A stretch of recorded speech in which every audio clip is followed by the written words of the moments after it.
Am I the asshole for canceling my daughter's therapy because she has bad grades? My daughter, 14, has had anxiety problems ever since she was a little girl, but it was not severe. 3 months ago, my daughter changed drastically. She stopped eating, talking to us or her friends, and her marks dropped.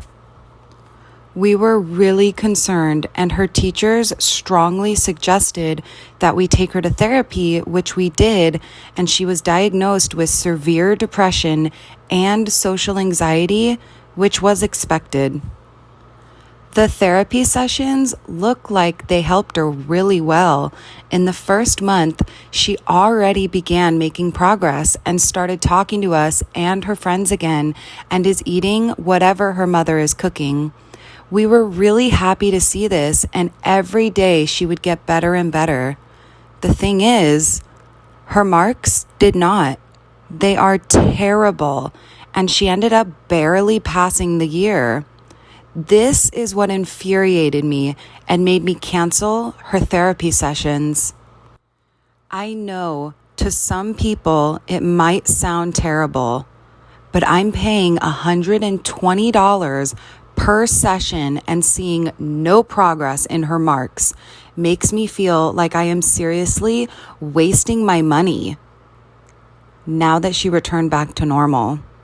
Not only that, but since she really enjoys going to therapy, I think telling her that she needs to get higher marks to continue her therapy sessions will motivate her to study harder and thus score better marks.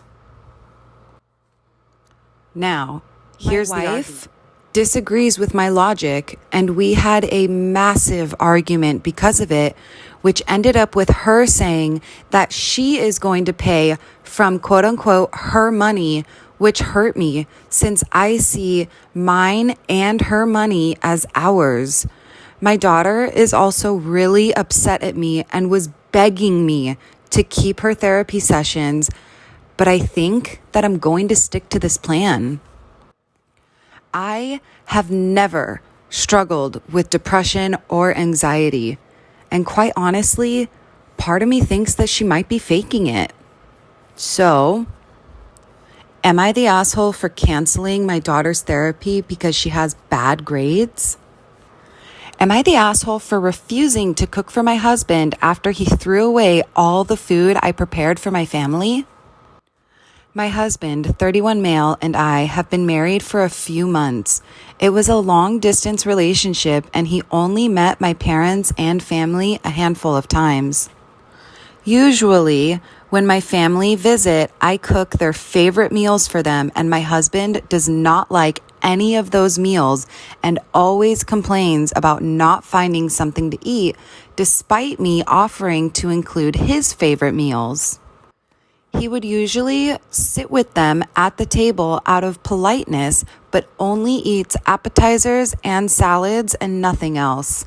My family noticed and asked about it, and he said he doesn't like what was on the menu.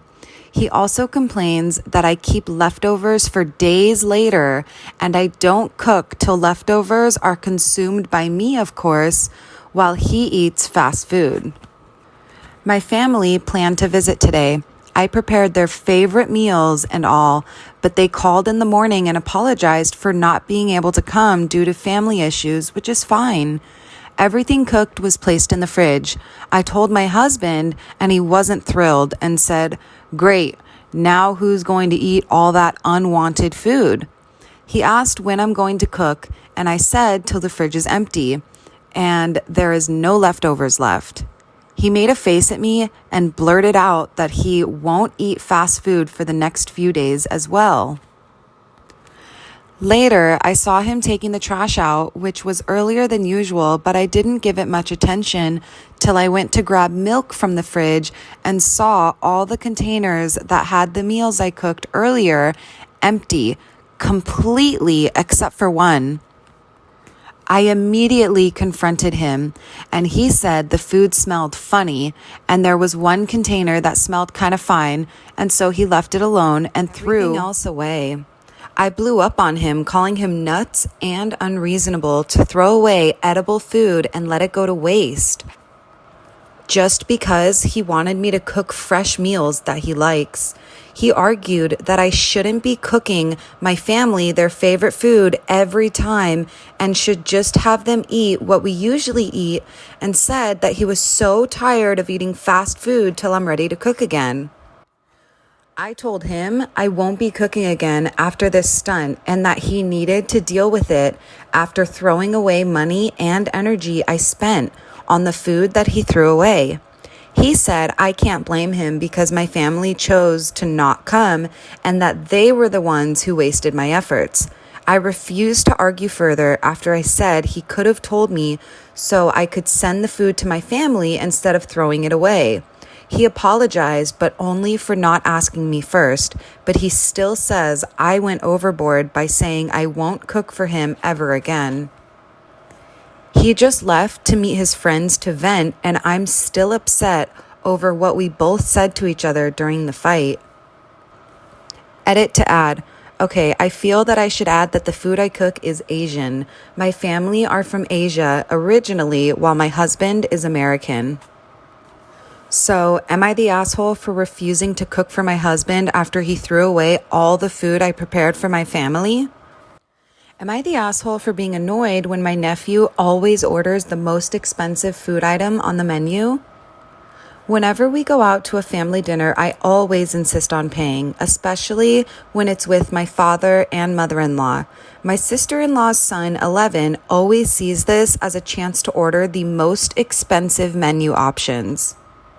Today at lunch, we all ordered entrees while he got the fanciest appetizer, starter, and a whole lobster to himself. When his lobster came, he took a bite and said, "I don't want it anymore, I'm full." I suggested he take it home, but he responded with, "I don't eat leftovers."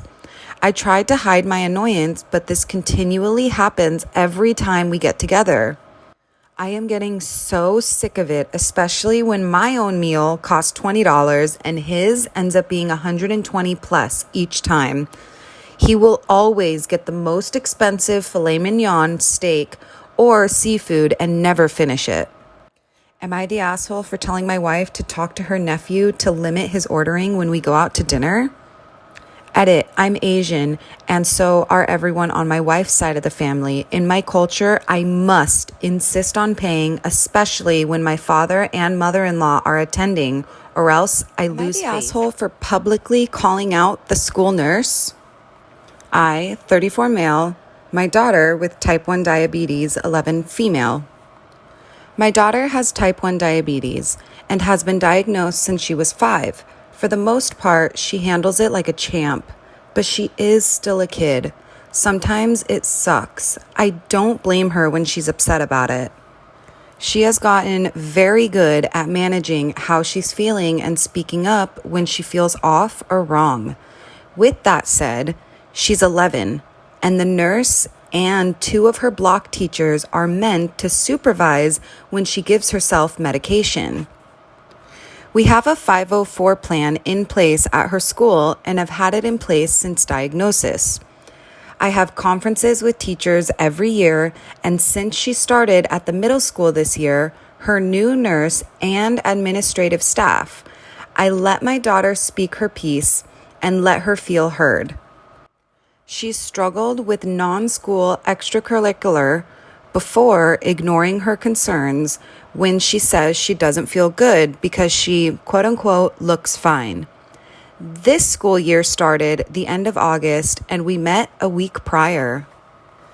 I got a call Monday afternoon while I was at work saying the school bus driver had to call the ambulance for my daughter on the way home because she fainted. My job is 40 minutes away, so I said I would meet them at the hospital. She was awake and chatting with her nurse when I got there. Her blood sugar had dropped very, very low while she was at school. She was feeling better and didn't seem too bothered, so I took her home once allowed and let her pick a movie to watch. Once the movie was over, I asked if she didn't feel good at school. I needed to make sure she wasn't ignoring her symptoms and had eaten lunch. She told me that she felt weird just before the end of the day and checked her sugar with her teacher, who had sent her to the nurse when it was really low. When she told the nurse she needed glucagon, the nurse said no, and she should take it at home when she gets there. At this point, I was raging. The nurse did not give her her medication and then sent her to the bus. The 504 plan in place has a stipulation that if her blood sugar is too low at the end of the day, she cannot take the bus home. The nurse is supposed to give her glucagon, and I get called to pick her up, arrange someone to take her home. The bus drivers aren't trained to know what to look for or to give her her medication. I called the school Tuesday morning to arrange a meeting to talk about what had happened. We scheduled it, but it hasn't happened yet. In the meantime, wild, mile-long Facebook post with pictures of the 504 plan and the hospital bill and me ranting. Honestly, the post took off and it got a lot of attention. Last night, my siblings and coworkers started telling me that maybe I went too far in making the post, specifically in my naming the nurse. It was shared in a couple of different pages on Facebook for our county and town, and a lot of people have been making comments on the school's board's social medias about the nurse. A lot of the outrage comes from other parents with kids on 504 or IEP plans. So, am I the asshole for publicly calling out the school nurse?